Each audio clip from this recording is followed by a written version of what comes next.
Bueno, bienvenidos a este ciclo de diálogos y formación sobre simulación y sistemas complejos. Esta es nuestra tercera actividad, nuestro sexto día de trabajo en el marco del ciclo. Comenzamos la semana pasada con las charlas y los talleres sobre lingüística computacional y el uso del lenguaje R para el análisis de datos y textos. Y esta semana comenzamos con el uso de modelos de simulación computacional para el estudio de problemas sociopolíticos y urbanos también. Este ciclo lo estamos animando gracias a la visita de dos profesores mexicanos, el profesor Jorge Zazueta y el profesor Antonio Aguilera Ontiveros, que vienen de la ciudad de San Luis Potosí, en México, de la Universidad Autónoma San Luis Potosí, el profesor Jorge, y del Colegio San Luis, el profesor Antonio. Hemos organizado este ciclo en un tiempo relativamente corto, de alrededor de un mes y medio, no más. No más, gracias al deseo, la convicción y la voluntad de los colegas a venir a hacer aquí una estancia de investigación al Instituto Gino Germani. Y el marco donde se gestaron este ciclo es la creación de lo que les venía comentando hace un ratito Antonio, de la creación de la Red Iberoamericana de Sociología Computacional, donde el objetivo primordial de la red es justamente generar un espacio de encuentro y de diálogo, digamos así, a través de las fronteras de los países, a través de las fronteras de las disciplinas y a través de las fronteras de las instituciones, y esperamos que esta red sea un espacio de convergencia entre investigadores de todas las disciplinas que comienzan o comenzamos, algunos en más tiempo, otros más recientemente, a tratar de emplear métodos computacionales para entender problemas sociales, sea de la economía, de la sociología, de la antropología, de la ciencia política, en una perspectiva, digamos, abierta y pluralista. Y de alguna manera lo que buscamos también es recuperar cierto legado, cierta tradición de la historia de la ciencia argentina y latinoamericana, donde hubo un pensamiento pionero de sistemas complejos y de usos de la simulación en los albores del desarrollo de la computación en Argentina, a comienzos de los años 60, por ejemplo, con Oscar Barsaschi o con los estudios de sistemas complejos que hizo Rolando García en la década del 70 sobre cambio climático. Entonces, nuestra tarea de caras al pasado es recuperar ese pensamiento pionero que tuvo lugar en América Latina, que en buena parte está olvidado y poco recuperado incluso por las ciencias sociales locales, en este caso argentinas, y tendemos siempre a conocer más los trabajos de afuera que los que se han desarrollado acá. O los trabajos, por ejemplo, del modelo mundial latinoamericano que se desarrolló en los años 70 como una respuesta a los modelos que hacía el Club de Roma con el MIT en Estados Unidos. Conocemos los modelos del Club de Roma, pero no conocemos tanto el modelo mundial latinoamericano. Entonces, nuestro desafío de recuperar y actualizar el pensamiento sobre simulación y sistemas complejos que se vino construyendo en América Latina en los años 60. Incluso, por ejemplo, me acuerdo ahora, porque hay muchos ejemplos, el proyecto CiberSyn, que era un proyecto de sinergia cibernética que se desarrolló bajo el gobierno de Salvador Allende en Chile, que trajo a un británico, Stafford Beer, que fue el pionero en la investigación operativa y de la aplicación de la cibernética en las ciencias de la administración. Estuvo en Chile trabajando en el desarrollo de un centro de cómputos cibernético para la toma de decisiones políticas. 1973, 1961, 1972, 73 también el modelo mundial latinoamericano. O sea, estamos hablando de por lo menos 15 o 20 años de la fundación de la meca de la ciencia de la complejidad, que es el Instituto de Santa Fe. Entonces, recuperar esos pioneros, pero también no para tenerlos en el bronce, sino para mirar hacia el futuro. Y nuestra red quiere mirar la historia de la ciencia en América Latina y en el mundo, pero también mirar hacia el futuro. Y preguntarnos hoy qué es lo que la complejidad sí, pero cómo, dice la provocadora charla de Antonio, ¿no? ¿Qué es lo que las teorías, métodos, conceptos de los sistemas complejos, de la simulación computacional, pueden ayudarnos para pensar los problemas de hoy, para pensar nuestro mundo de hoy, para actuar en el mundo de hoy? Así que tenemos una gran tarea colectiva, creo, por delante. Estamos al comienzo de algo y la tarea es tratar de construirlos entre todos, y la red aspira a ser ese espacio de convergencia. Así que es una alegría, un honor y un placer tener a Antonio, que es el mentor y el fundador de la red, aquí en nuestro Instituto de Investigaciones Gino Germani. Agradecerles la presencia a ustedes, invitarlos a sumarse a la red y ahora a disfrutar de la charla de Antonio para luego que nos provoque y provocarlos con algunos diálogos y preguntas que seguramente nos va a suscitar esto. Claro que sí. Gracias, Antonio. Gracias, Leo. Bueno, muy buenas tardes. Es un honor para mí estar aquí en el Gino Germani. Y bueno, dentro de las actividades que nos propuso Leonardo de desarrollar como parte de la estancia de la investigación, era dar un seminario y dar una charla. Mi trabajo en el Colegio de San Luis está dentro del área de Ciencias Políticas. Estoy adscrito al Departamento de Ciencias Políticas y Política Internacional. Entonces, mis interlocutores son politólogos. Y ahí tengo la satisfacción de dar clases de la maestría en Administración y Políticas Públicas.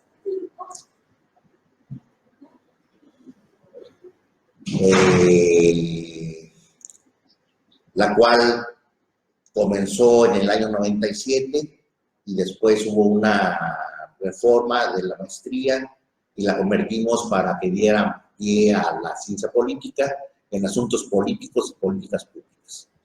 Pero ahí tengo que dar un poco pues, estadística a mis estudiantes de ciencias políticas.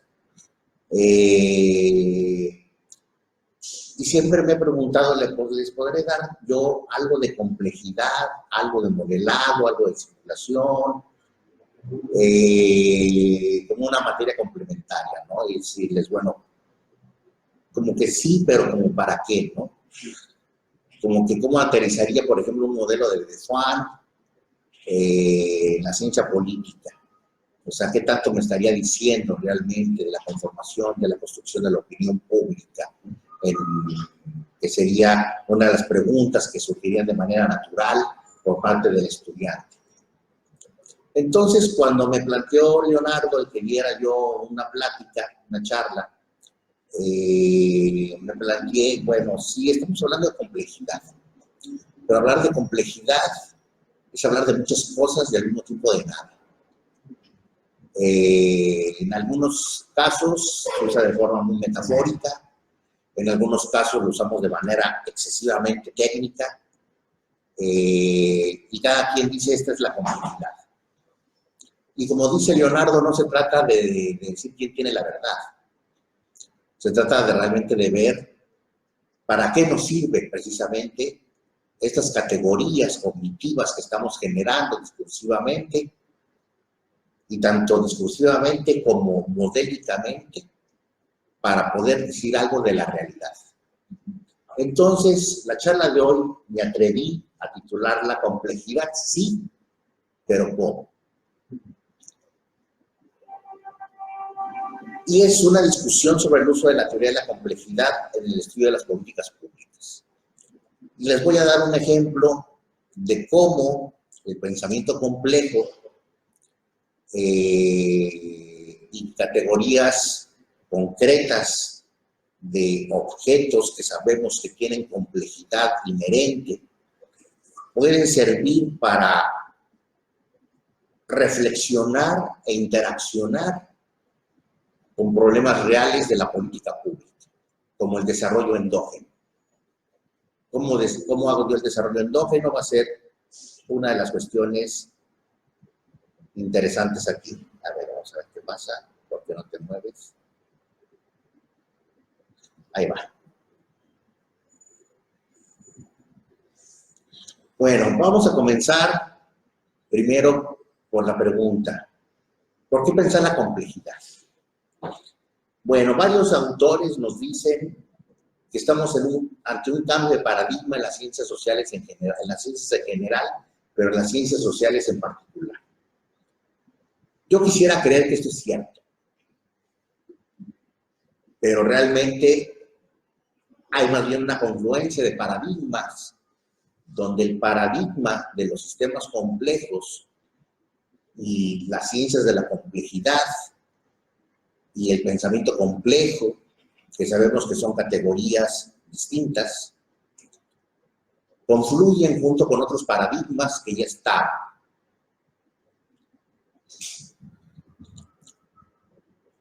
Hablamos de que hay un cambio de paradigma porque creemos que el positivismo ha dado paso al pospositivismo.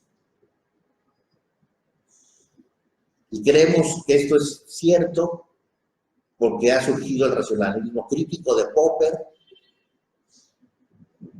el construccionismo de Piaget y Vygotsky, el neoestructuralismo, el cual, bueno, yo lo conozco muy desde la CEPAL, pero hay autores franceses más teóricos, los cuales, bueno, por desgracia yo no hablo francés, pero podríamos encontrar una raíz filosófica del neoestructuralismo, una raíz no filosófica, teórica del neoestructuralismo. Allí está el neoinstitucionalismo de Nord, Marx, Olsen y Di Maio.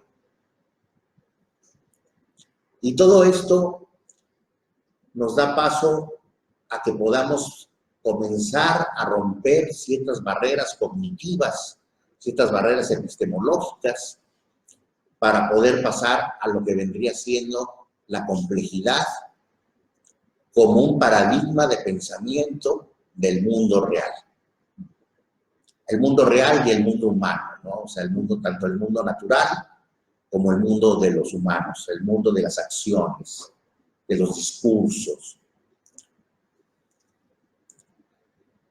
La complejidad, bueno, obviamente se fundamenta mucho, abreva de la teoría general de sistemas, pero también podemos hablar de un posmodernismo con Lyotard, con Foucault, con Pastoriadis, de donde también abreva, de un postestructuralismo con Derrida, con Lacour-Levarté.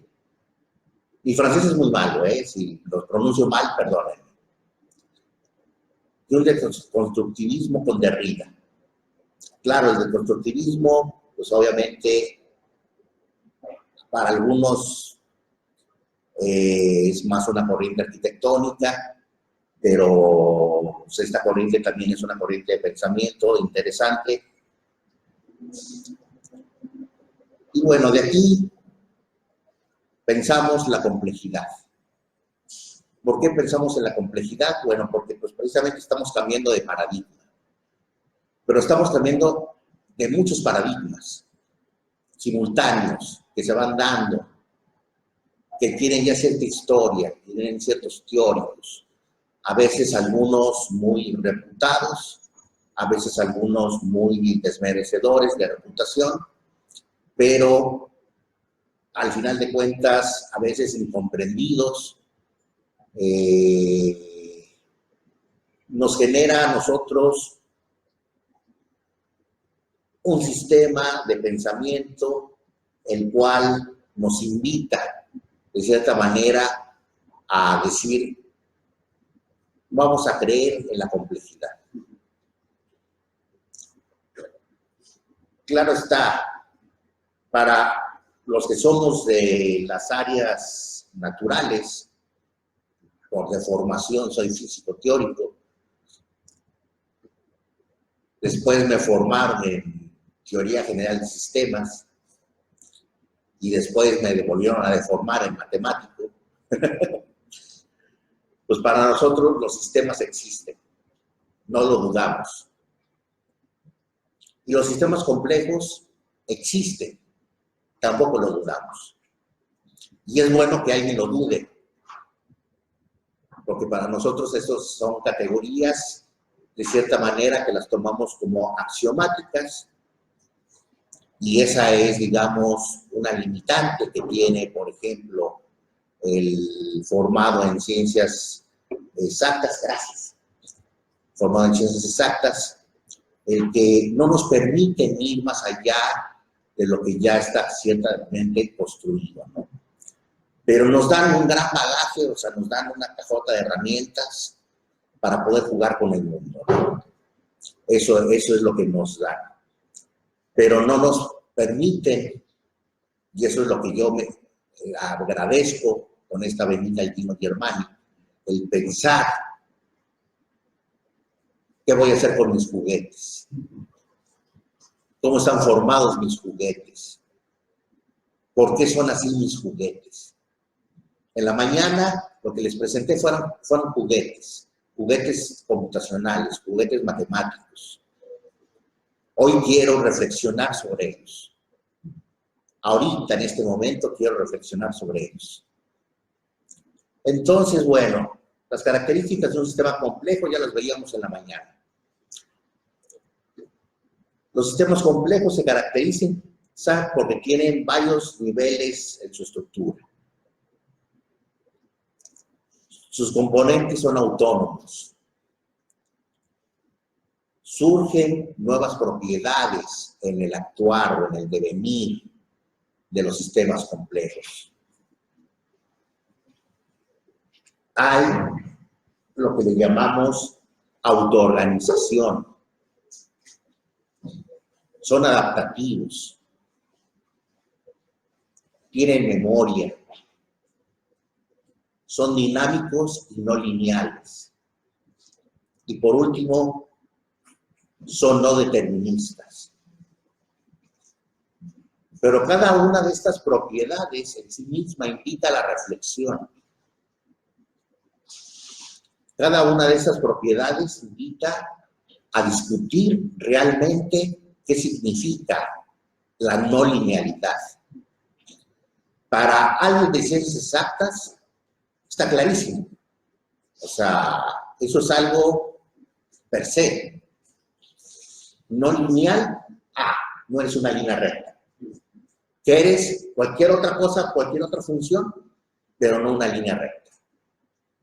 Pero ¿qué significa para un sociólogo? ¿Qué significa para un politólogo? No lineal. He ahí una pregunta interesante. ¿Qué significa la no linealidad de la sociedad? Bueno, tratamos entonces de construir un diálogo.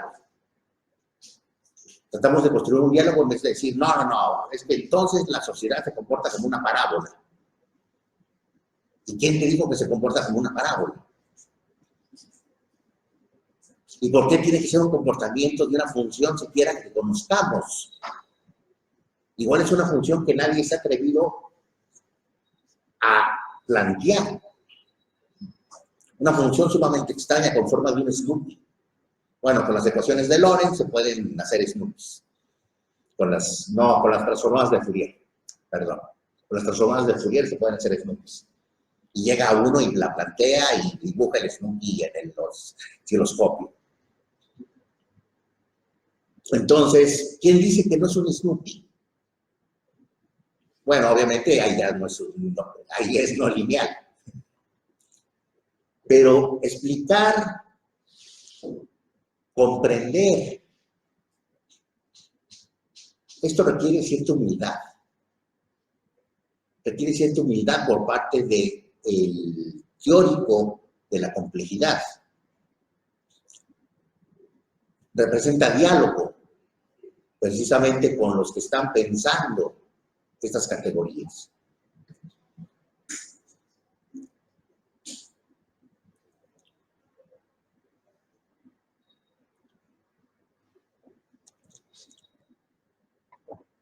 Bueno, vamos a partir de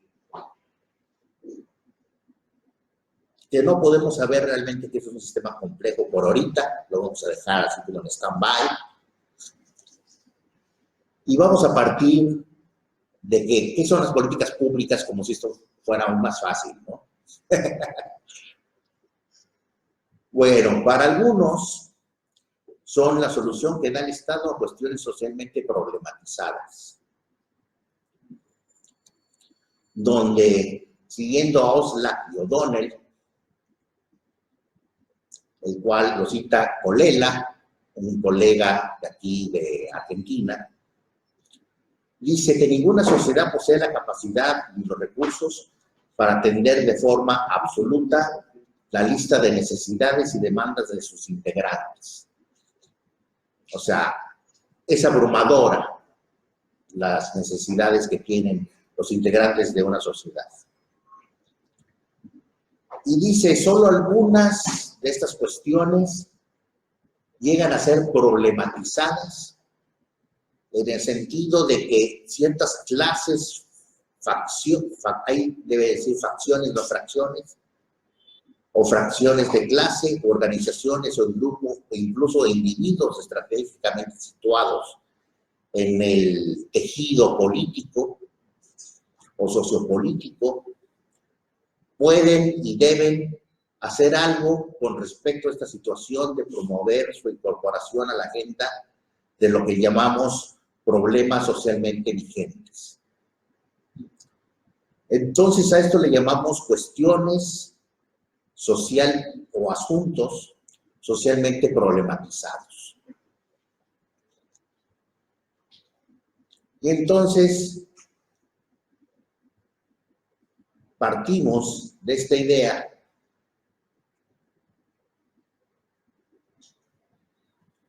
y tenemos que las políticas públicas las podemos ver como un conjunto de mecanismos que obedecen a las lógicas de los sistemas complejos y cuya comprensión es posible mediante un ejercicio de investigación holística de cada una de sus unidades de análisis, un análisis que embala, determina como un análisis intra, así como un examen de las interacciones entre cada una de esas unidades, un análisis inter.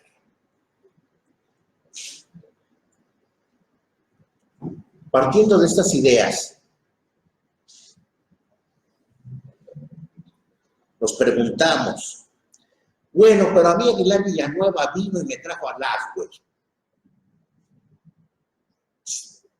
Policy Science de los años 50, donde para empezar, el policy maker debería estar totalmente despolitizado.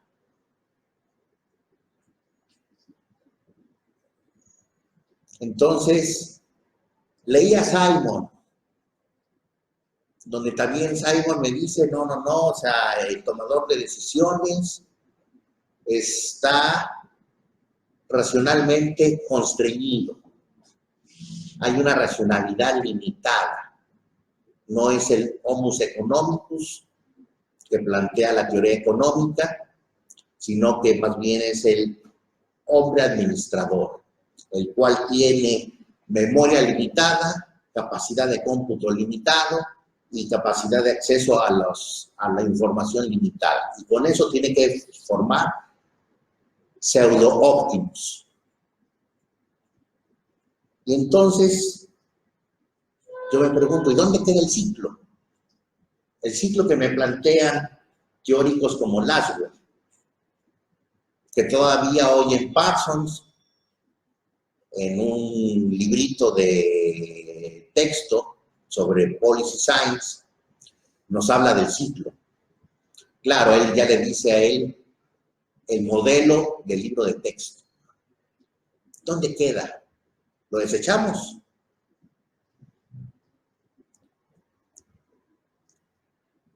Pues pareciera que sí. Por lo menos esta es la apuesta que Carnegie, junto con otros colegas en Bala, allá en San Luis, es un africano que trabaja allá en la Autónoma de San Luis y que se ha atrevido a escribir sobre sistemas complejos, en políticas públicas y todo, o sea, también de forma marginal, porque lo publica, pues a lo mejor aquí se puede conseguir porque lo publica Urrua y lo consigue la GAN. Entonces a lo mejor se pudiera conseguir. Claro, no es el gran texto que nos viene a decir lo que necesitamos saber, pero digamos es un ejercicio intelectual que yo trato de rescatar hoy en esta charla de este colega africano, porque se ha atrevido a pensar precisamente en esto. Y bueno, sí, nos dicen que hay que sustituirlo por modelos de sistemas y un enfoque holístico. Pero los que sabemos de sistemas, sabemos que pensar en sistemas, hacer sistemas y modelar sistemas son tres cosas distintas. Y el enfoque holístico, si bien nos dice que hay que ver el bosque para entenderlo y no mirar al árbol, pues precisamente también nos perdemos de que hay varias variedades de árboles en el bosque, de que el bosque es un ecosistema y de que el bosque aparte está interconectado con otros bosques, con otras zonas, y que hay seres humanos malosos que están talando árboles, haciendo travesuras, y entonces todo empieza a desbordarse, ¿no? Para mí el enfoque holístico es algo deseable, mas no realizable. Para mí, lo aclaro. Sin embargo, bueno, siguiendo el pensamiento sistémico, el enfoque holístico es algo que hay que tener en cuenta. Si no, tiraríamos a la basura a Checkland y a todos los demás, empezando por Ron Talafi. Pero bueno, creo que a veces lo holístico es un poco difícil de trabajar, un poco difícil de manejar.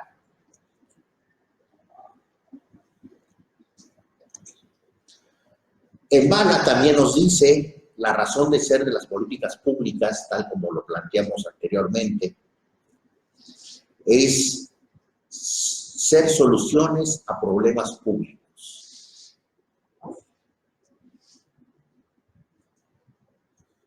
Y entonces ya no interesa estudiar la hechura de las políticas públicas, como nos lo planteaba Aguilar Villanueva en sus clásicos, ¿no? Siguiendo a Laswell, siguiendo a Simon, sino que más bien la razón de ser de las políticas es el análisis de los problemas públicos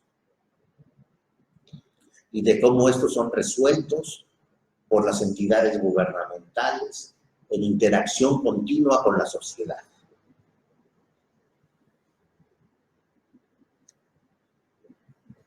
Bueno, las políticas públicas como sistema.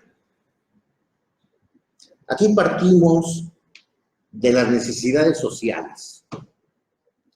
Y estas necesidades sociales nos van a llevar hacia un conocimiento y una racionalidad, el cual operativizamos para tratar de comprender estas necesidades sociales. Una vez que las comprendemos, debemos entenderlas no nada más de manera técnica, sino también de una manera contextualizada. ¿De qué sociedad estoy yo hablando? Y esto es interesante, porque aquí en Bala nos propone pensar como un sistema, al Estado como un macrosistema, y pensar en la política pública como un sistemita donde hay el sistema de necesidades sociales, las cuales en sí son todo un sistema que ya vimos de que tiene que ser operacionalizado por lo que se conoce como el stakeholder. Platicábamos con Bob Williams precisamente de cómo traduzco stakeholder. O sea, ¿por qué? Porque nos decía Bob, para mí el stake es aquel que va haciendo landmarks, que va estableciendo delimitaciones concretas en el terreno. Y en español, pues no tenemos eso, tenemos el mojón, donde ponemos precisamente, aquí esto representa algo, el landmark. Pero el landmark, el mojón, pues no son realmente traslapables, ¿no? No son traducibles tal cual. Entonces, bueno, permítanme la salvajada de usar stakeholder. Entonces, el stakeholder es el que lleva la necesidad social y entonces el policy maker debe tener estos conocimientos y racionalidad, la cual debe estar dentro de un contexto muy concreto de acción social. Y entonces, ver la parte política, el poder y los intereses. ¿De quién? ¿De quiénes? De los stakeholders, de los beneficiarios de la acción pública, de los que son perjudicados por la acción pública, porque así como hay ganadores, hay perdedores. Y si no, nada más volvamos y retomemos un poco a Peter Shekland. Entonces, ¿hay funciones concretas de poder e intereses? Sí. Aquí se va partiendo muchas de las tesis de Laswell, de Simon, de que la racionalidad y los conocimientos específicos y especializados van a venir a resolver el mundo. Pues no. ¿Por qué? Porque yo tengo un contexto político. Y el contexto político aquí aparece. Es importantísimo. Y claro, después tenemos N subsistemas más con los cuales estamos en interacción, que pueden ser subsistemas naturales. Por ejemplo, si yo estoy tratando de gestionar un programa turístico donde yo bajo recursos internacionales, recursos federales, recursos del municipio, y aparte los trato de gestionar con una comunidad indígena para que haya sinergias concretas que lleven a una mejor gestión sustentable, que ya no sostenible, sino sustentable. ¿Cómo le hago? Bueno, por eso aparecen del sistema 1 al N. Pero los sistemas importantes en los cuales el mal nos ofrece pensar son esos. Y los pensamos entonces en esto, ¿no? Tengo el conocimiento técnico racional. Tengo los contextos, la historia, el path de dependence. Y tengo también la parte política del mismo policymaker, el cual puede representar un partido político, el cual no es un agente apolítico, como nos lo han planteado en las teorías clásicas, y por eso el boom en los años 70, más o menos, de lo político en las public policy. Por lo menos en la literatura norteamericana, que es a la que estamos acostumbrados nosotros en México. No sé aquí. Pero por lo menos nosotros en México tenemos esa cuestión. Bueno.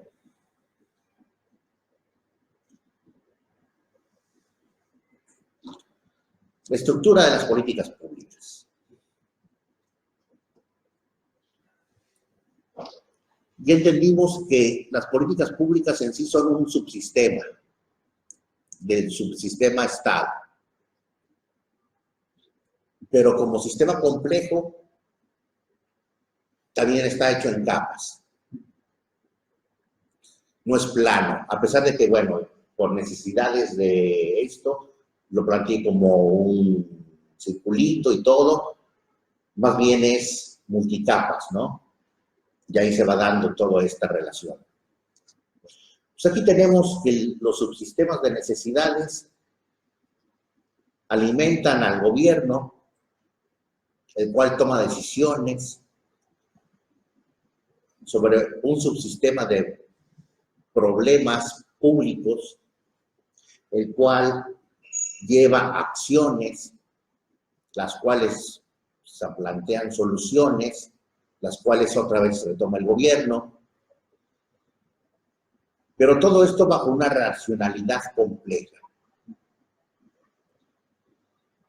Entonces, ya no es simplemente un esquema tradicional de organización, de gobierno tomador de decisiones, del gobierno solucionador de problemas públicos, sino que también todo esto lo tenemos que ver bajo la lupa y pues no se nos ocurrió otra cosa más que ponerlo así.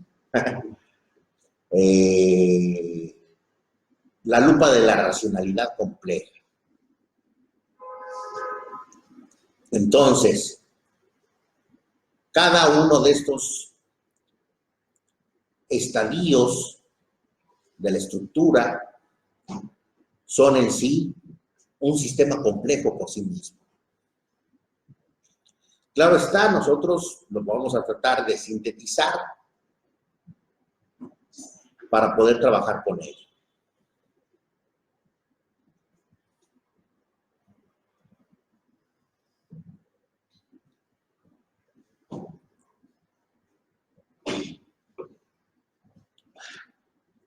Hay un handbook que publica Carnegie y otro colega como editores,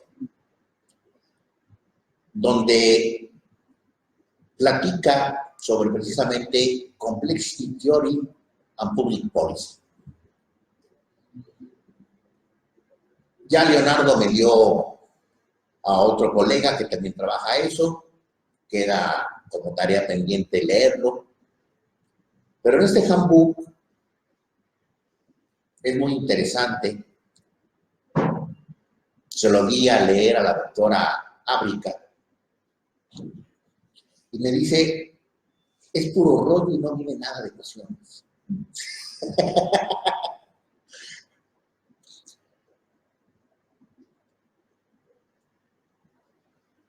Está el nivel del handbook a un nivel todavía argumentativo, de interpretación, no libre, son serios. Yo digo, hay que leerlo con otra óptica. Y no esperes ver ecuaciones. No esperes decir, ¿dónde están los modelos? No los veo. Es decir, no, espérate. Afortunadamente no están. Es un campo para nosotros. Pero bueno, dentro de todo esto hay un Complex Practice Toolkit que plantean unos colegas ingleses como precisamente como un toolkit, una cajita de herramientas para el hacedor de políticas públicas, para el policy maker. Entonces dice, bueno, primero define tu sistema de políticas públicas.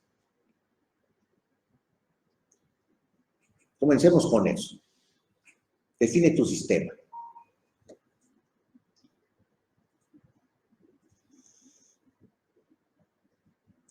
Dirige a través de la facilitación, la distribución, la dirección y las reglas dentro de tu sistema.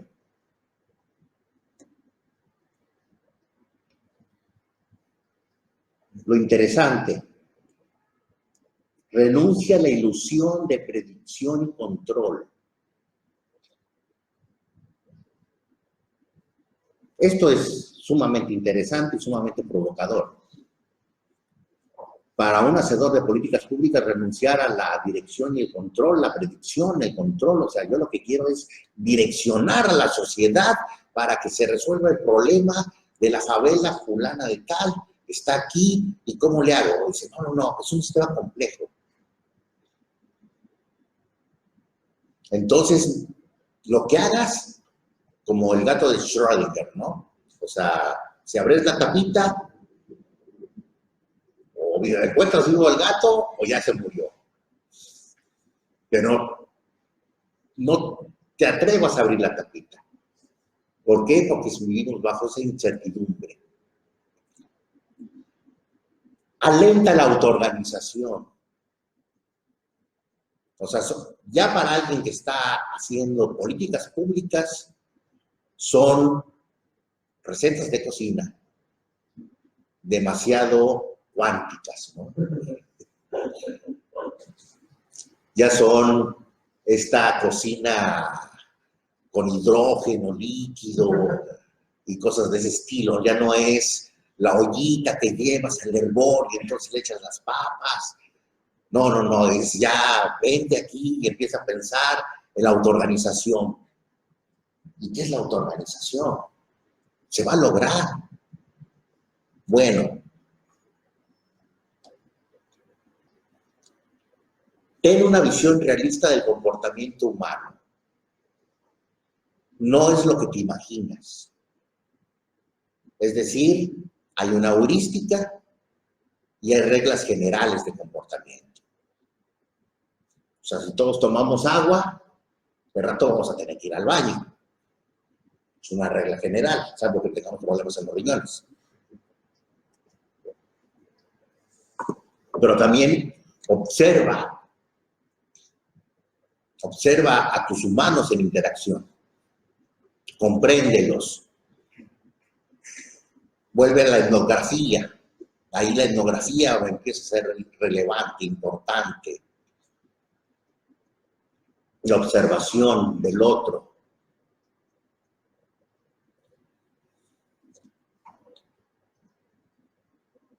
Utiliza la exploración de la información y la gestión de los recursos para permitir una evolución económica. Aquí yo no entendí qué querían decir con eso.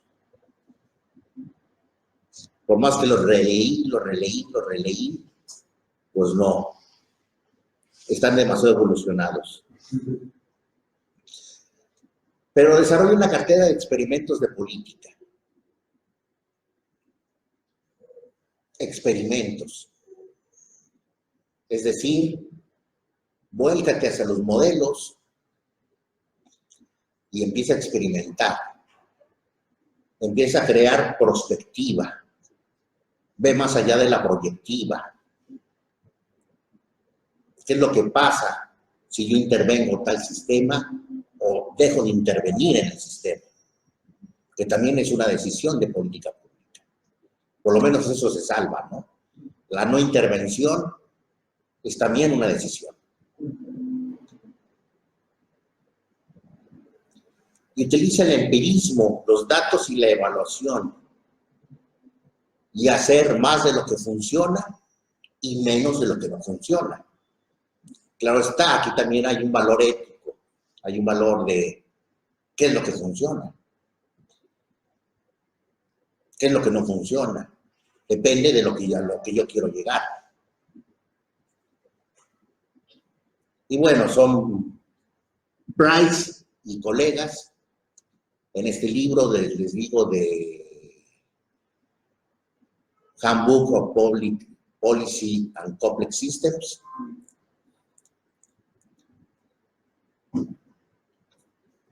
Pero todo esto, pues no me llena. Y lo que encontré yo fue conocimiento en la acción de un constructor de políticas públicas formado en las ciencias de la complejidad,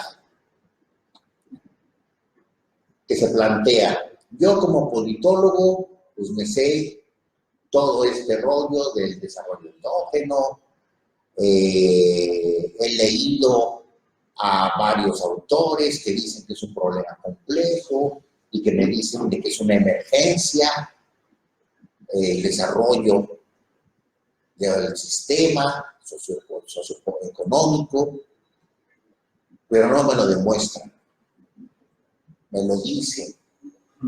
Y yo como acto de fe tengo que dejarme caer.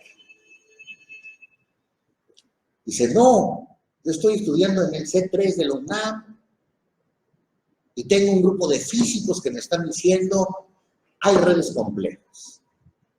Y te vamos a enseñar la complejidad de la red y a medirla. Pero ¿cómo que una red se puede medir? Claro que se puede medir.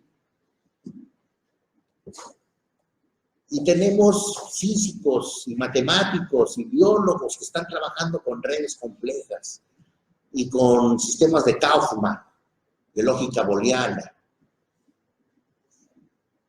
Y dice, ¿y todo eso para qué me sirve? Es lo que vamos a ver ahorita. Es muy interesante, muy, muy interesante. Entonces, el problema con el que vamos a comenzar a tratar de aterrizar un poquito todas estas ideas que he tratado de esbozar muy a la libre, por lo menos durante estos 47 minutos que llevamos, son el desarrollo endógeno como problema complejo. Entonces, el desarrollo endógeno es una propiedad emergente de un sistema complejo, donde el rol del Estado no es determinante para generarlo. Esa es la tesis de maestría de mi colega Anthony Pérez Balcázar, quien, utilizando herramientas de los sistemas dinámicos de Forrester y las redes complejas para el estudio de la red causalística que encontró en 2 comunidades que viven del turismo ecológico, pues nos demuestra, partiendo de un estudio etnográfico empírico, donde encuentra categorías que forman redes causales de Forrester.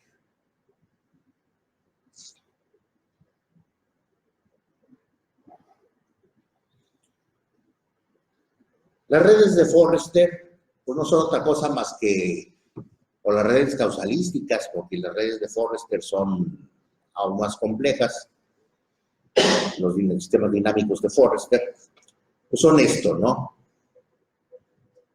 Tengo categorías concretas, como por ejemplo población, factor de nacimiento, nacimientos por año y comida por persona, las cuales se interrelacionan entre sí. Para algunos puede ser conocido, para otros, bueno, será la primera vez que vemos una red de Forrester. Y Forrester lo que hace es precisamente darnos una herramienta de pensamiento en sistemas, la cual me permite a mí trasladar la realidad a un metamodelo. Y ese metamodelo, después dice Forrester, despreocúpate de las ecuaciones, que se llama Dínamo. Precisamente ese despreocúpate de las ecuaciones, preocúpate por programar Dínamo, que Dínamo se encarga de generar las ecuaciones diferenciales que gobiernan el sistema. Y esa es una gran contribución que tiene Forrester. Y todavía tiene, bueno, ya no usamos Dínamo, pero usamos Stella, por ejemplo, podemos usar NetLogo, la parte de System Dynamics, que trae NetLogo, podemos usar Simplex, que también es otro lenguaje gratuito de dinámica de sistemas, todos basados en las teorías de Forrester, ¿no? Entonces, aquí lo que tenemos es de que la población crece dependiendo de los nacimientos por año. Pero conforme crece la población, también crecen los nacimientos por año. De ahí lo estamos viendo, ¿no? Hay un loop. Y estamos viendo que es positivo. O sea, los nacimientos por año influyen de manera positiva en el sistema población. La población influye de manera positiva en los nacimientos por año. La comida por persona, la pongo aquí como algo que depende de la población. A mayor población, la población incide de manera negativa en la comida por persona. Y la comida por persona incide en el factor de nacimiento. De manera también, en este caso, positiva. Y bueno, estos diagramitas son los que utiliza Pérez Balcázar en su trabajo de investigación para operacionalizar algo que se llama capitales intangibles de lo que conforma un capital sinérgico, donde estos capitales intangibles, pues son cognitivos, simbólicos, culturales, institucionales, sociales, cívicos, mediáticos, humanos y psicosociales. Y según la teoría que revisó Pérez Balcázar de estos capitales intangibles, todos ellos se sinergizan para dar como resultado el desarrollo endógeno. Pero comenzamos ya con problemas difíciles, ¿no? Capitales intangibles. Bueno, entonces, ¿cómo los voy a medir?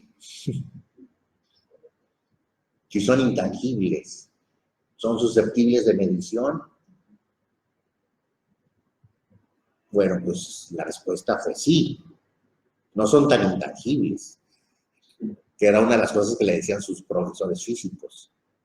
Dice, no, o sea, tú olvídate de que son intangibles y todo ese show. O sea, tenemos que encontrar la manera de operacionalizarlos y volverlos variables del modelo. Entonces, Pérez Balcázar se va y hace un trabajo de tipo etnográfico y de entrevistas en dos comunidades que viven del turismo ecológico, allí en el Estado de México, y empieza a preguntarle a las personas sobre su capital psicosocial.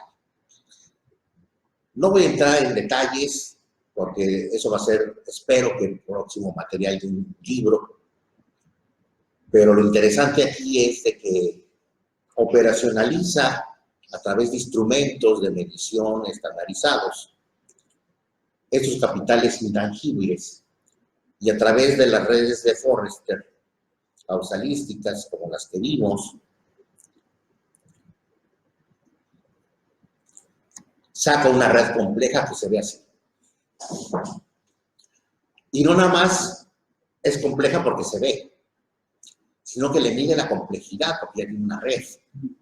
Y teniendo toda una red, tenemos algoritmos que miden la complejidad. Es como un algoritmo. Los algoritmos pueden ser sencillos o complejos. Y tenemos la capacidad de medir la complejidad de un algoritmo. Si no, ¿dónde está toda la algorítmica? Entonces, encuentra que es una libre de escala.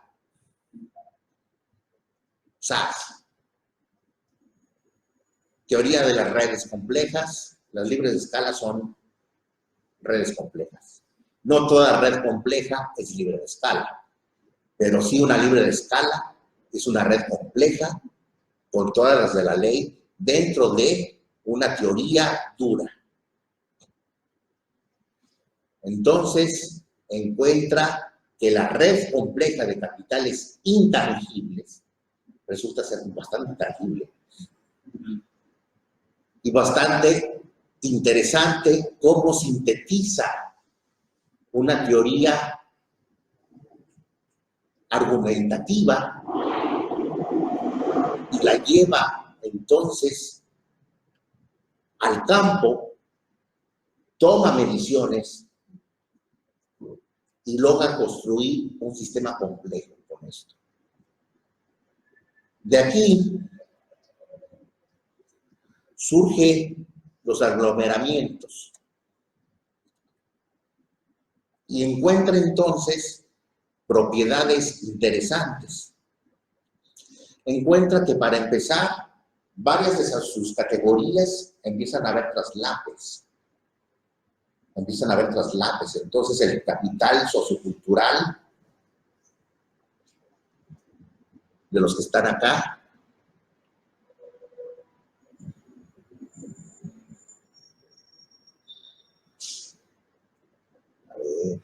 eso.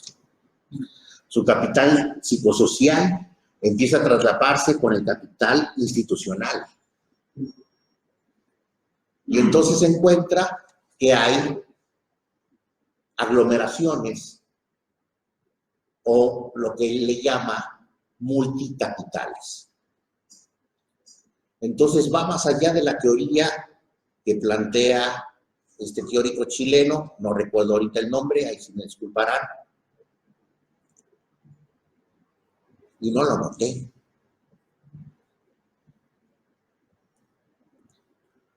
Y encuentra multicapitales.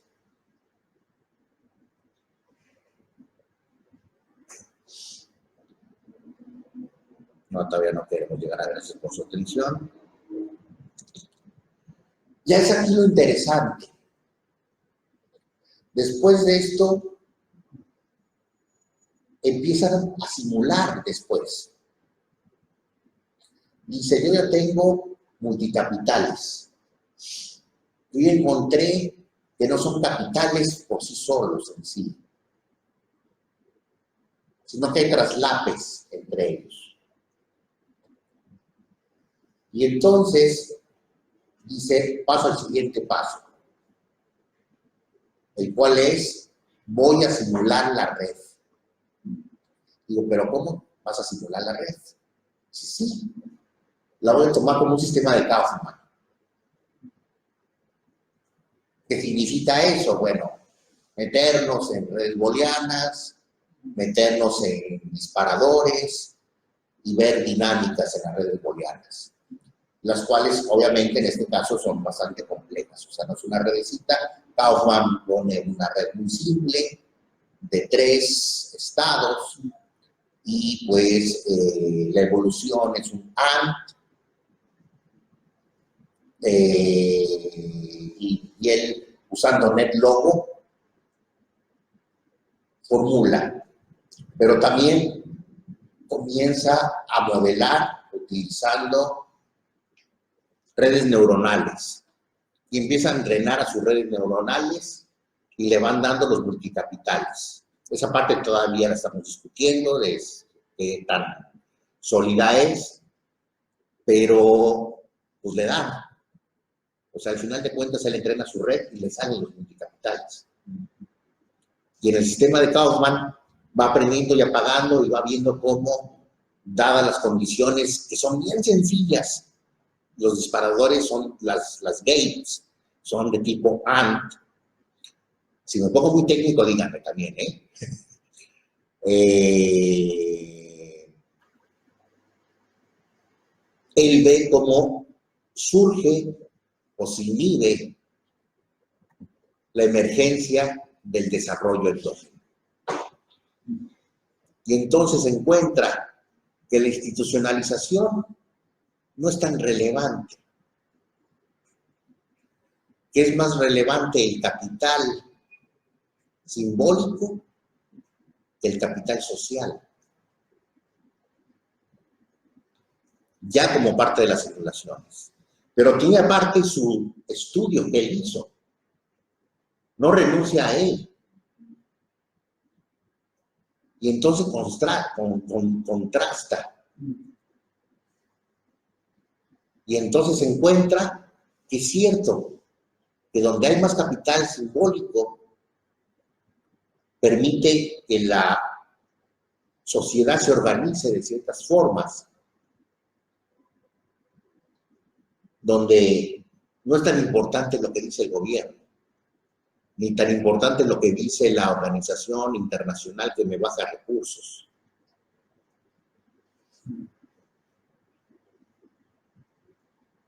Y que el desarrollo endógeno, es decir, el desarrollo desde dentro, se da. Dice, es que yo lo había visto, pero no sabía cómo explicarlo.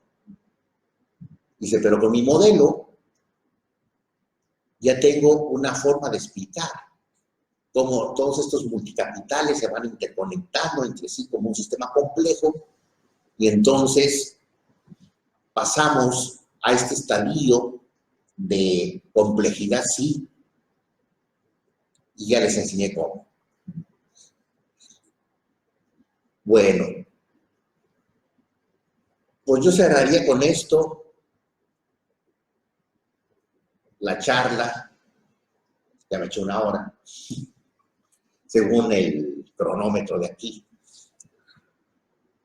Y más bien, pues abriría yo a la discusión, a la realimentación y a sus opiniones. Bueno, gracias Antonio, muchas gracias. Muy provocador, interesante. Bueno, dejamos picando acá la pelota para quien quiera jugar con ella y empezar a conversar. Claro. Bueno, yo tengo un montón de tanto preguntas como comentarios y ya saldré entre algunas dudas. En la primera parte se habló de que no vamos a encontrar funciones, ¿verdad? Pero tal vez no es que no se encuentren funciones, sino que entre algunas de las posibles funciones siempre hay el elemento del azar. Funciones que vienen de la matemática, que yo no veo de la matemática, de la comunicación, de la educación. Entonces, pero entiendo que hay unos factores que son de azar, de incertidumbre. Y en una X modelación, va a haber el azar, no un solo factor de azar, puede haber múltiples factores de azar. Claro. ¿Cómo trabaja en eso? ¿Cómo se integra eso a todo este análisis? El tema del azar. Por decir simplemente el tema del caso de los indígenas, de los pueblos que estaban haciendo su proyecto de turismo.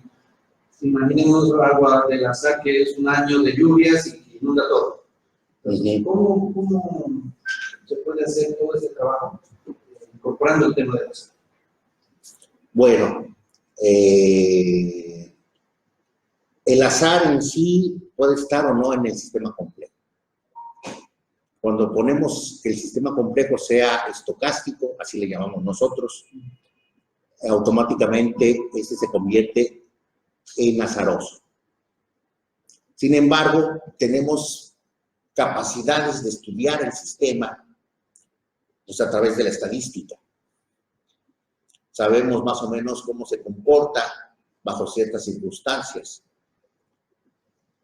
Y aquí el azar no fue tanto un factor determinante en el estudio. Lo interesante fue cómo transformar un estudio de tipo empírico en un modelo complejo.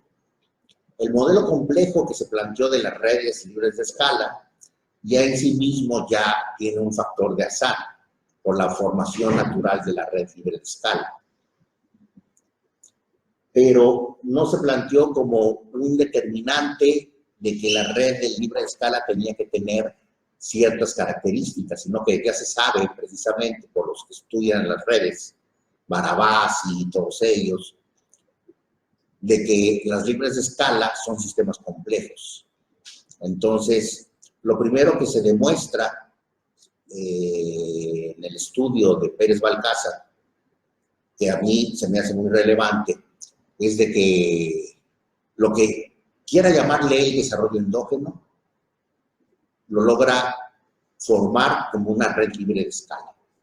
Entonces, ahí estamos hablando de manera natural y un sistema complejo, el cual sí tiene cuestiones estocásticas por la forma en que está planteado. Y pues no sé si eso contesta la pregunta. Sí, sí. O sea, puede entrar o no el tema del azar. Exactamente, puede entrar o no. En este caso, tal cual no entró. O sea, afortunadamente, pues no cayó una lluvia tremenda. Es interesante porque Pérez Balcázar vive al lado del Popocatépetl, que es un volcán activo. Dice, no, de repente yo salgo de la casa y veo ahí unos pedazos de roca de ese tamaño. Y es muy natural para mí, como ver los teporindos, que son unos conejitos endémicos del volcán.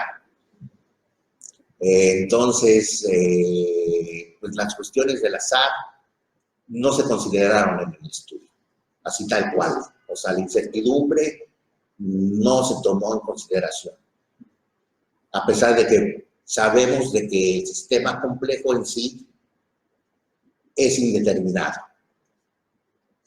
Pero llegamos a la conclusión de que es indeterminado bajo cierta estructura del sistema complejo, el cual entendemos bastante bien. Eso fue lo interesante. ¿Más preguntas? ¿Más preguntas? Yo tengo muchas personas que he trabajado en estos temas, Ajá. especialmente en temas de políticas públicas, con un poco de complejidad, sin incluir estos elementos de moderación.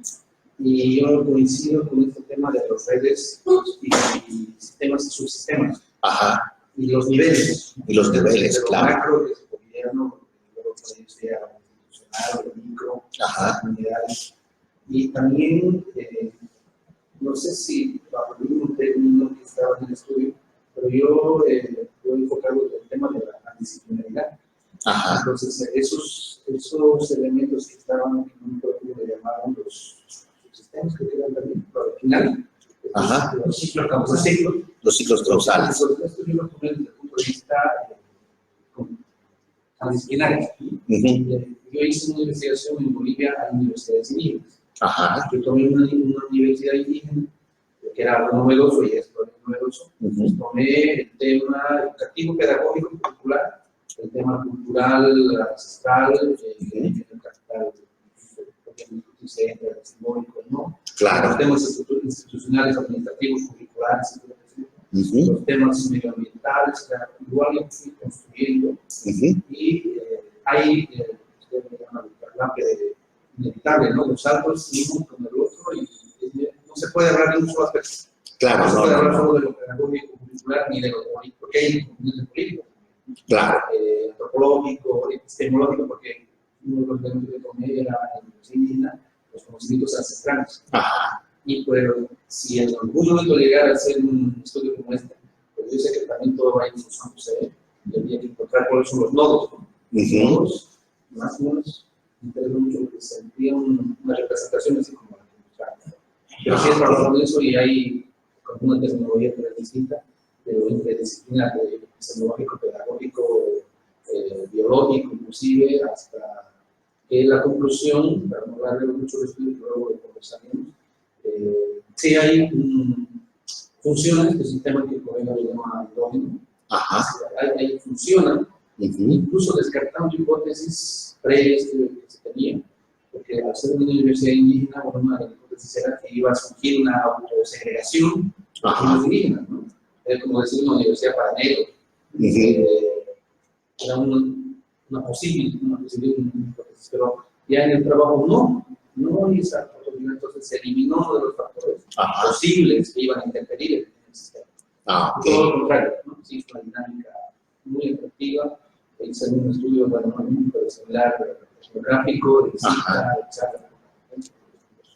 Estudié con autoridades primero, por eso políticas públicas. Yo hice el estudio a nivel macro con autoridades desde la nacional, la capital, luego a nivel institucional con el director de carrera, rectores, etc.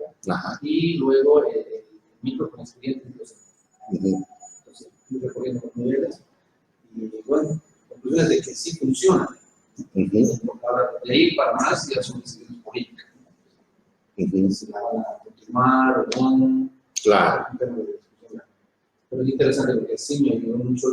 Yo vengo de la comunicación, luego entré al tema de ciencias políticas, gerencia de gestión pública, desarrollo humano y terminé en la complejidad. Hice un viaje largo, como casi todos. Pero en realidad pude, con el tema de la complejidad y la transdisciplinariedad, ya recién comprender.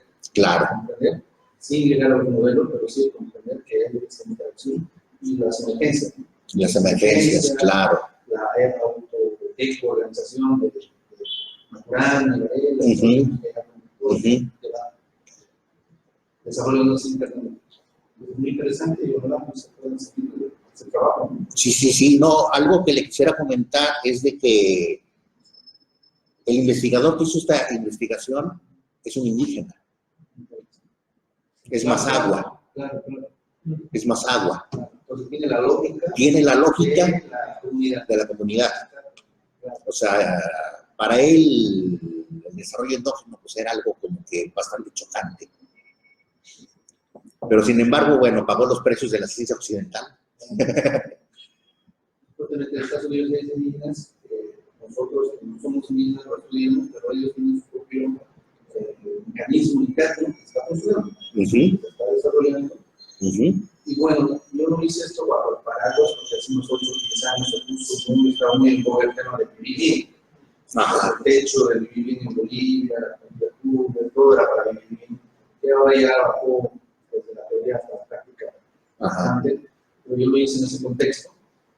Y resulta que si uno lo analiza bajo esta mirada, vivir bien, viéndolo desde la ciencia política, de las políticas de desarrollo, modelos de desarrollo, se construye más en un modelo de desarrollo complejo. Es el camino que quiero tomar en adelante. Es un modelo de desarrollo sustentable complejo. Claro. Que incluye un montón de factores de la línea de trabajo que quiero tomar. Entonces, va a ayudar mucho estas líneas de sistematización. Ajá, sistematización. Sistematizar. Sí, sí, sí, sí. Me interesa mucho. Muy bien. ¿Alguien más? A mí me resultó muy interesante. Creo que dijiste muchas cosas provocadoras y yo iba como haciendo mis apuntes mentales, abriendo como líneas para muchos asados y muchos Malbecs. Muchos asados y muchos albergues. Pero, por ejemplo, así al pasar dijiste, quienes estamos en sistemas sabemos que no es lo mismo analizar y explicar un sistema, no fueron exactamente las palabras, pero más o menos, ¿no? Analizar y explicarlo, diseñarlo y construirlo. Y yo ato eso, me permito atarlo con otra de las cosas que apareció ahí provocadora, que era en eso renunciar a la predicción y al control. ¿No?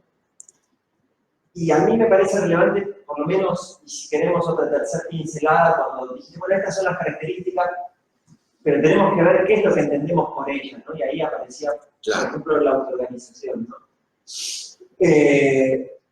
Yo vinculo las tres, se pueden vincular con otras cosas, pero me parece que con un problema crucial de la vida en sociedad, que es el problema del futuro, ¿no?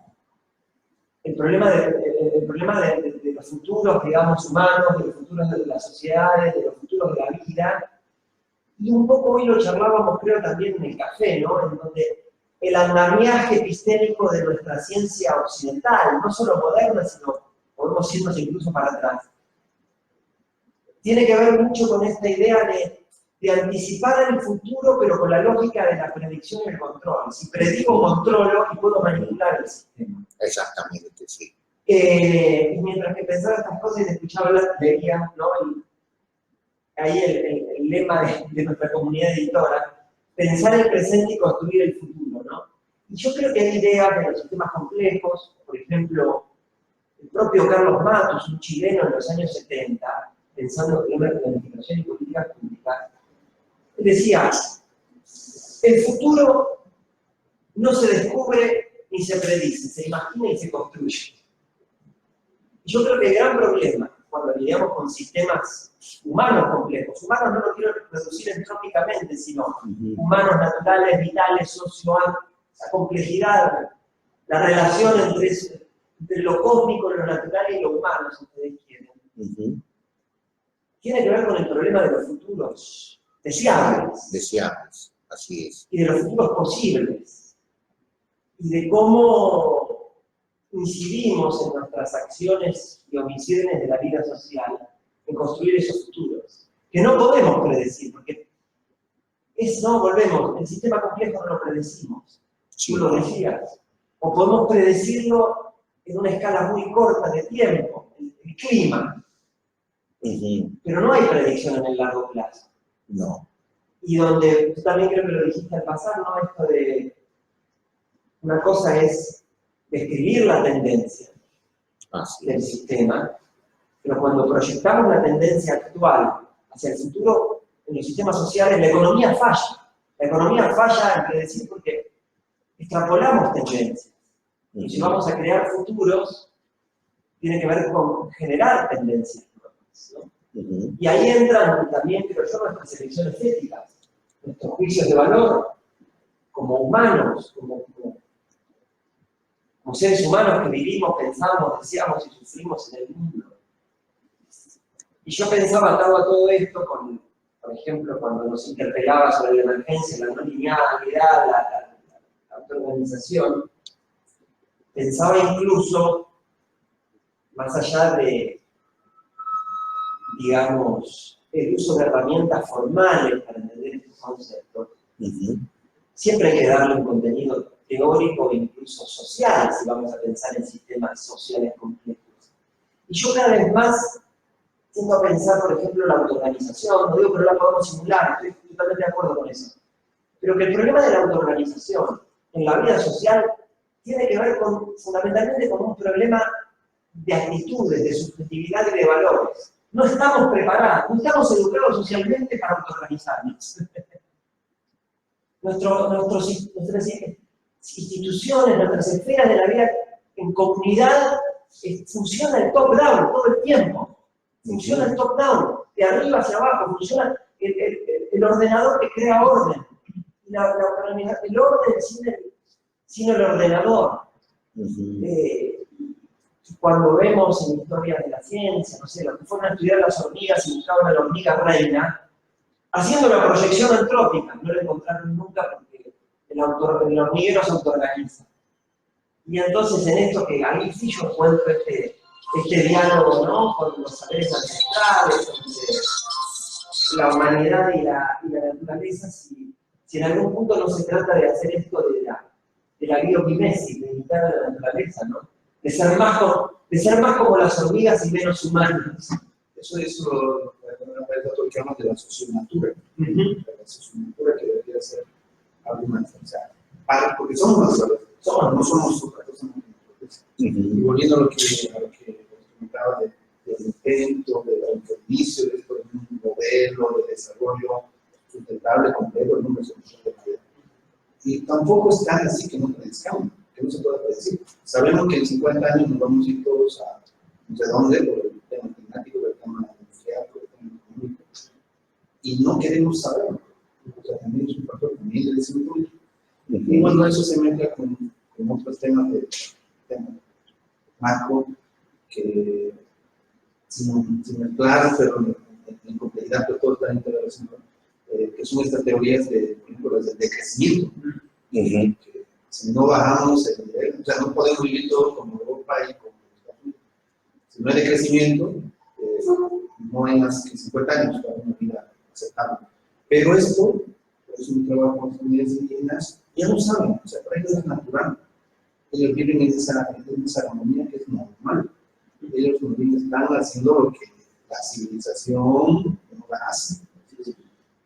¿Cómo rescatar eso e incorporar a las políticas en micro, lo meso? O sea, es más difícil, pero es eso.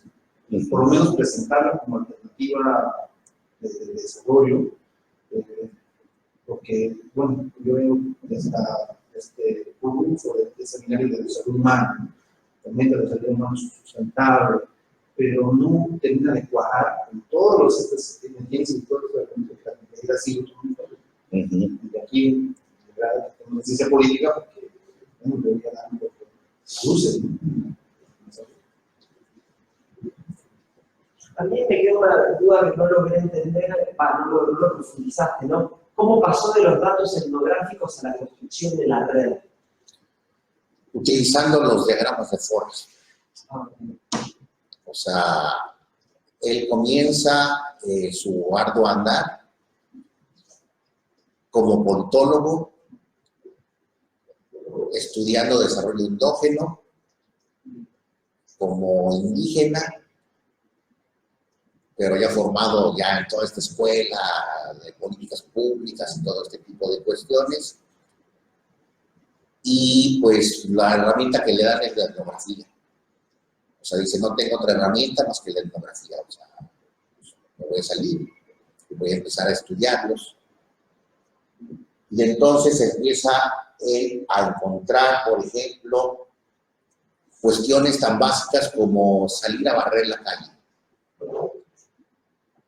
Dices, bueno, sale a barrer la calle, sí. Pero al salir a barrer la calle, dialogo con la otra persona que está también barriendo la calle. Porque yo no barro la calle para todos.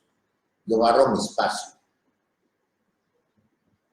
y hay un lugar de encuentro y de diálogo, donde empiezan a platicar y se empiezan a poner de acuerdo. Me recuerda también mucho a una tesis que hizo una estudiante mía sobre un lugar en Michoacán, donde era la fogata, alrededor de donde se reunían y se ponían de acuerdo.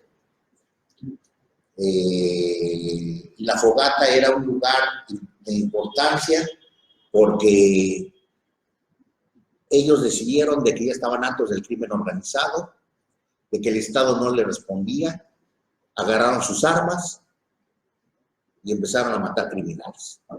Y entonces dijeron, tenemos derecho como pueblo indígena a la autodeterminación de nuestras propias leyes. Viene la Constitución, que gracias al subcomandante Marcos y su revolución del 94, a pesar de que fue literalmente sofocada por los militares, pues bueno, logra rescatarse algo de todo esto, hay un movimiento indigenista de cierta manera importante, y se logra establecer que los pueblos autóctonos tienen derecho a sus usos y costumbres. Entonces, dentro de sus usos y costumbres está el autogobierno. Entonces, pues también corren a los partidos políticos. Los agarran y dicen, no, ustedes no sirven para absolutamente nada. Van y toman la presidencia municipal y entonces pues establecen un consejo. Y más o menos así, en ciertos momentos de encuentro del uno con el otro, es de que va dando cuenta de este capital psicosocial, este capital simbólico, intangible. Y entonces, pues tendríamos que traerlo para que nos platicara con lujo de detalles todo lo que hizo. Pero bueno, más o menos así fue, ¿no? Muy interesante y muy provocador al mismo tiempo, ¿no? Aparte, ahí lo que me parece innovador, una vez me había escuchado un investigador que había entrevistado, que no hacía esto, pero él decía, yo trabajo con métodos etnocomputacionales, me hizo acordar a esto, ¿no? Pero él hacía más como análisis cualitativos de gente con trastornos alimentarios, bulimia, anorexia, a través de foros de la web. Y utilizaba eso para construir evidencia empírica para alimentar su modelo de simulación. Pero en ese caso o en este, o sea, esto me parece de primera importancia metodológica o sea, esto interpela la metodología de ciencias sociales de una manera crucial, porque es errada la mirada de decir, bueno, esto viene a superar lo anterior, esto no viene a echar por tierra nada de lo que existe, sino que es un nuevo espacio de diálogo y de integración y de relación metodológica, donde sí, el corazón metodológico de la antropología, la etnografía, podemos conectarla con modelos de simulación o con modelos de redes complejas. Eso es una novedad metodológica que hace 15, 20 años no estaba, y que amplía, creo, nuestro horizonte de una manera muy rica. Sí, sí, sí. Pero precisamente por eso cuando Anthony se comunica conmigo, se comunica porque tenemos un conocido común. Yo creo que las redes son lo que van a permitir estas emergencias, estas sinergias y estas autoorganizaciones, más las sociedades organizadas en red. Porque precisamente por eso surge, porque él conoce a un colega mío del IPCIT. Me dice, es que yo quería entrar a hacer el doctorado al IPCIT.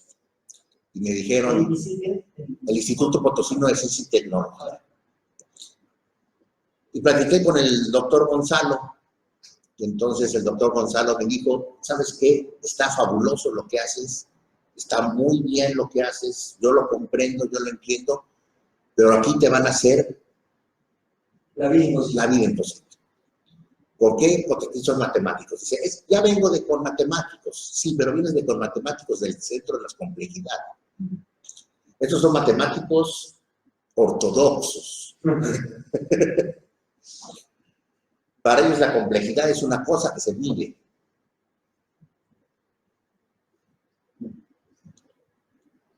mí me resulta muy interesante y estimulante siempre poder reconocernos y asombrarnos de nosotros mismos a través de la escucha, la mirada que tienen los otros, ¿no? Así A partir es. de otro, y todo lo que estás comentando, los temas que se tienen aquí, epistémicamente nos concebimos nosotros siempre frente a otra posición, otra teoría, otro campo. Y desde las ciencias sociales, yo en particular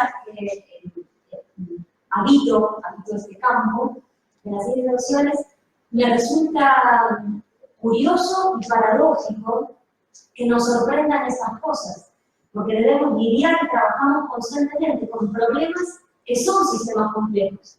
Pero como decía el compañero antes de empezar la charla, nunca, digamos, en términos generales, no apelamos a esta idea y contrariamente, si apelamos, es como terminamos en un sentido vulgar, no definido, porque sí, todo termina siendo complejo. De modo que, desde el punto de vista, si lo queremos más hasta metodológicamente, este tipo de abordajes, de herramientas, es prácticamente una necesidad para nosotros, en donde nos vemos casi obligados a tener que, desde el paradigma de la simplificación, hacer recortes en políticas públicas, por ejemplo. Por más que reconozcamos que todo es un sistema complejo, las metodologías, llamémosle tradicionales, nos implican tener que hacer visiones sesgadas. Entonces, me parece que es un buen llamado al diálogo interdisciplinario, pero al diálogo también intrametodológico, para abrirnos a otras formas de abordar nuestra complejidad social. Eso es lo que encuentro en esta propuesta que tenés para compartir con nosotros y tus colegas de allá también, ¿no? Con el aporte que hicieron completamente. Sí, gracias. Sí, pues sí, adelante. Tenemos que dar charlas así breves y concretas en niveles tal vez de incluso de pregrado, gente que no tiene interés o confianza en eso. Y es chocante porque a un sociólogo, un antropólogo, tratar de que entienda que esto empezó con la física cuántica o con la termodinámica. O sea, eso hay que pasarlo, porque si no, se van a asustar en los primeros 5 minutos, ¿no? Pero bueno, simplemente es entender que sin las ciencias físicas y naturales hay todo lo que es el azar, el determinismo, la incertidumbre, mucho más en sistemas sociales, donde incluso está la voluntad, la conciencia, las emociones, los intereses, si lo pasamos al tema de psicología, al tema de comunicación, o sea, y ahí es donde recién se les deja el interés, ¿no? Estamos pensando, decir, bueno, de verdad, no es solamente que la comunicación es hacer una nota de periódico de vida, o que en ciencia política hay que saber marketing político, ¿no? Sino que se integra y hay elementos que se escapan de nuestro control, que hay una producción constante y emergente de varias cosas. Yo lo que le decía a la compañera, muchas veces sin utilizar los términos que se utilizan. Sí. No, si le hablo de emergencia, va a decir, no, mi emergencia, bueno, hay un incendio. Mejor decir que lo natural, y luego, ya, de acuerdo a los niveles que haya de interés, pues empezar en los temas de armas, de la comunidad común, teóricamente, producir, pues, y lo último de mi parte, así como hay estas ciencias de frontera, yo creo que nosotros, como estamos conversando también, hay una metodología de frontera, en este caso estaríamos en eso, ciencias sociales, como el apoyo de toda la parte matemática, física, y otras cosas más que hay. A mí el ejemplo que me cautivó y me dijo que me voy a quedar en el tema de la complejidad fue un ejemplo sencillo de la física y de la luz, que la luz puede ser partícula o puede ser onda. Sí. Ambas al mismo tiempo. Sí. O sea, que en ciencias sociales, ciencias sociales o es A o es B. O es trans. ¿No? O es trans. ¿No? Pero finalmente es A o B, también es la física, que es algo supuestamente tan inmedible, tan exacta, hay cosas tan determinadas mucho más en los sistemas sociales. Claro. Entonces ahí fue que con un ejemplo muy sencillo nos fue involucrando Aquí estamos. Al comienzo de la charla vos también hiciste la pregunta, digamos, retóricamente, de cómo poder hablar de lógica no lineal. Digamos, estamos ante fenómenos de estas características, pero yo me había quedado pensando que en realidad para los cientistas sociales tampoco pensamos nuestros temas con una lógica lineal, no hablamos en esos términos. Entonces es como que tenemos que hacer el doble esfuerzo de poder objetivar nuestra forma de pensar, nuestra forma de trabajar, para reconocer que hay otra forma. Y quizás de esa forma, de esa manera, reconocernos más próximas a lo que vos presentabas como que está emergiendo un nuevo paradigma. Se trata de hacer explícita la complejidad que es intrínseca a nuestros propios problemas. Sí. Yo creo que va mucho por ahí el tratar de solucionar esto, porque yo lo he vivido con mis colegas politólogos. La pregunta que hace uno siempre, pero la hacía de mañoso, porque ya le he explicado 1001 veces la no linealidad. Y dice, ¿dónde está la no linealidad del sistema ahí? Y entonces los matemáticos, no, es que mira que pasa esto, y entonces las condiciones de frontera cambian por esto, y entonces los cambios que yo hago no son...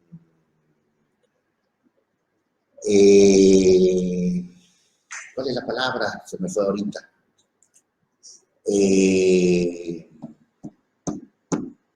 Sensible a las condiciones iniciales. Son sensibles a las condiciones iniciales, pero...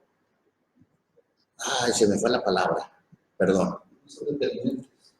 No, sí son determinantes, pero no son proporcionales. No son proporcionales. Entonces, si yo cambio tantito, no hay una proporción que yo puedo medir a través de una recta, ¿no? O sea, de ahí, por ejemplo, viene Euler con una manera muy interesante de integrar. Y cuando se les explica a uno a los chicos, se les enseña, por ejemplo, cómo integrar debajo de una línea recta a través de aproximaciones de Euler. Y se va generando el concepto, que ahí sería la construcción precisamente del saber matemático, de lo que viene siendo una línea recta, ¿no? Porque pues, una línea recta es el camino más corto entre dos puntos. Pues no, hay geometrías donde eso no es cierto. Y pues está toda la relatividad que da cuenta de esto, ¿no? Pero sí, lo interesante aquí es todo lo que está supuestamente conformando un sistema complejo, es materia urgente de discusión transdisciplinaria. O sea, todos estos elementos que están aquí, si bien son entendidos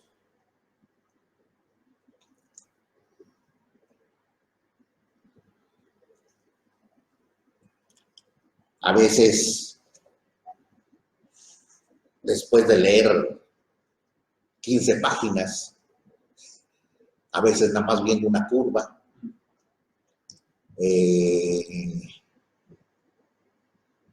necesitan urgentemente este diálogo.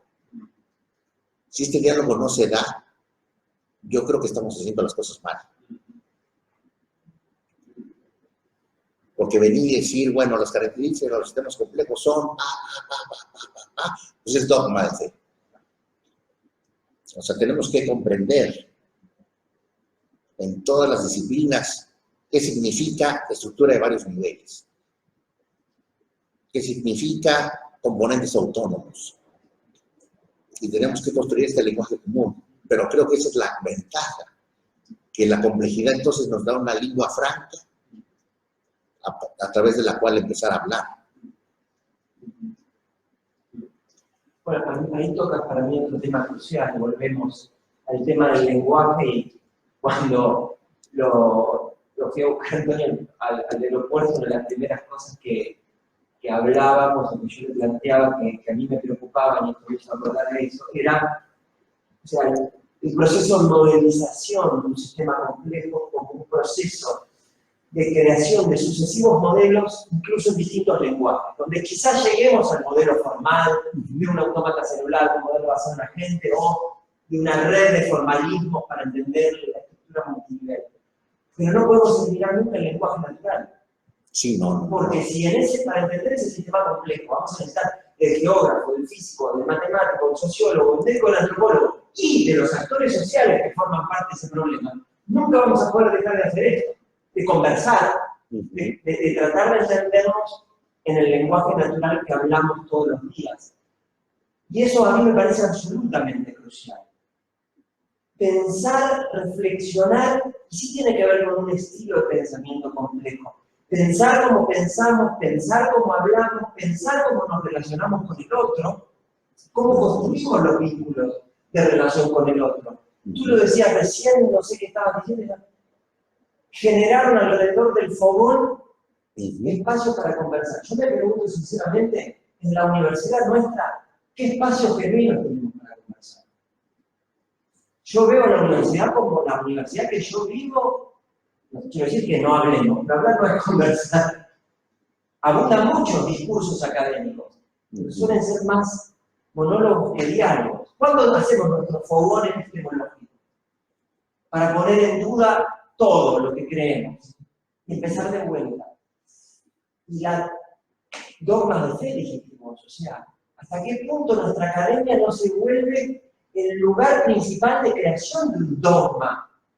De un fundamentalismo académico, de tal o cual teoría, o de tal posición política que la vamos a defender porque en contra de este, de aquí, de allá, de quien fuese.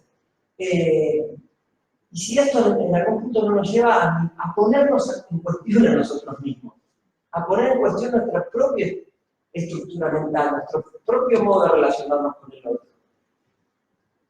Y para eso tenemos que comunicarnos.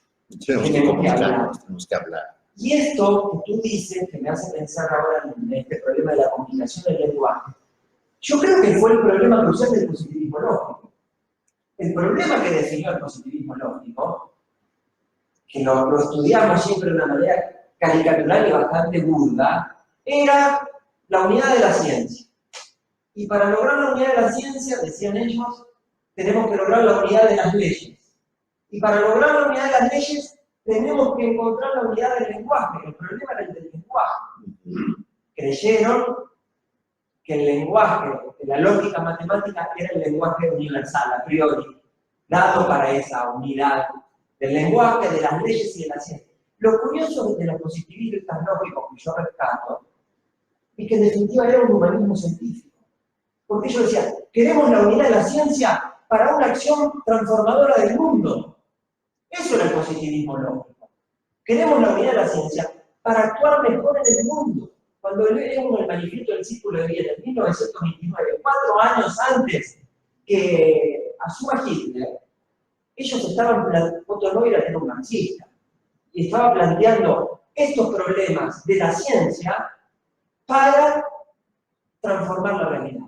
Incluso cuando Neurath decía, ¿cómo elijo entre dos hipótesis rivales si no me alcanza la evidencia científica? Elija la hipótesis que puede mejorar la vida de la clase trabajadora y de las comunidades oprimidas. Lo decía Neurath, positivista. Incluso Neurath llegó a pensar el desarrollo de un lenguaje internacional pictórico, pensando cómo hacer que gente que no manejaba el formalismo lógico y matemático pueda lograr construir modelos para razonar y para conversar. Yo creo que los sistemas complejos nos interpelan en el problema del lenguaje y de la comunicación. En principio de lo científico, que ya igual no es poca cosa, ¿no? Decir, vamos a hacer interdisciplinar.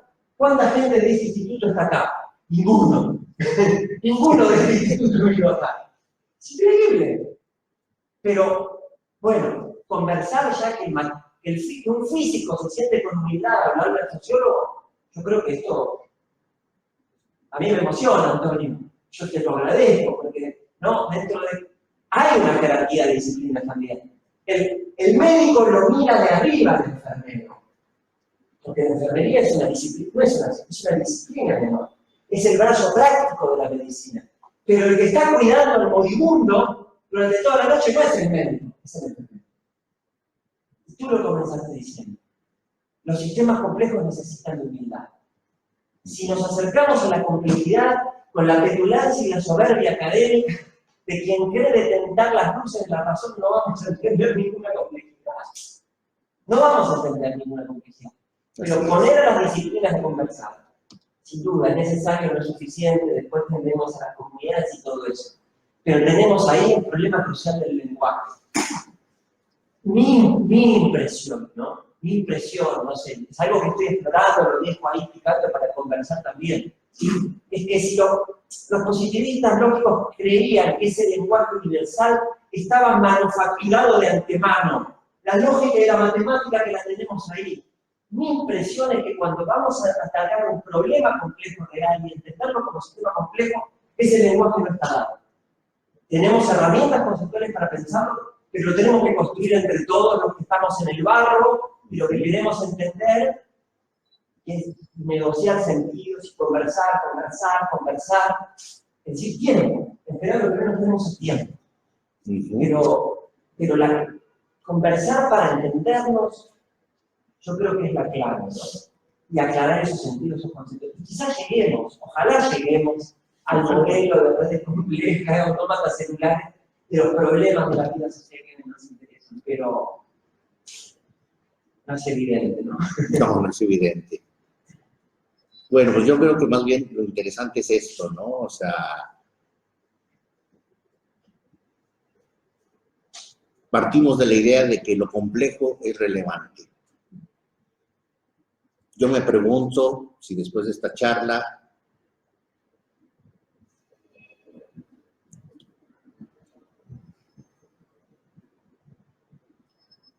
el cómo